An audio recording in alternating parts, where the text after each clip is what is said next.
And second, what is the President's message to American seniors who have a much higher voter participation rate and they're likely to be a key swing vote in the midterm elections? Well, the president loves our seniors across the country.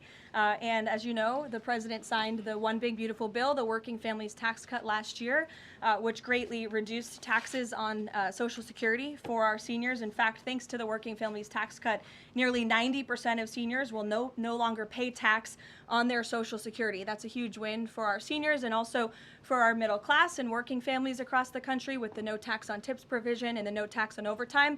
Next week is tax week.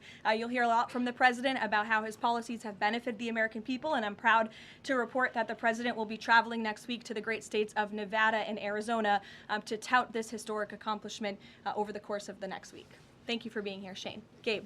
Thank you, Caroline. Iranian state media is saying that Iran has now closed off the Strait of Hormuz today in response to Israeli attacks on Lebanon. What's the White House response to that? And you just listed many military successes, I understand that, but strategically, how is the administration arguing that Iran does not have more economic leverage than it did before the start of the war? Sure. Well, with respect to the first reporting out of Iranian state media, the president was made aware of those reports before I came to the podium.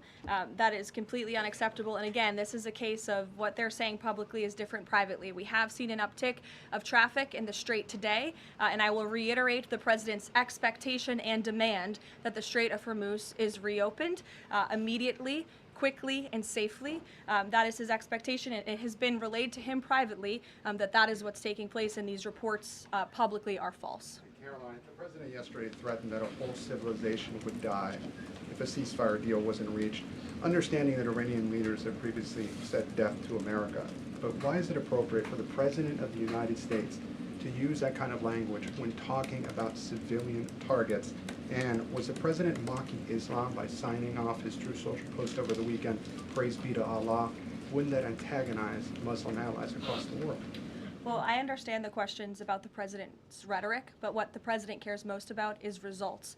And in fact, his very tough rhetoric and his tough negotiating style is what has led to the result that you are all witnessing today. Iran publicly acknowledging last night that they have agreed or that they wanted this ceasefire with the United States because they no longer could tolerate being bombed by our very powerful and lethal military, and that they have committed to the reopening of the Strait of Hormuz, which the president will hold them accountable for, and it's something the administration is closely monitoring in real time. So, Danny.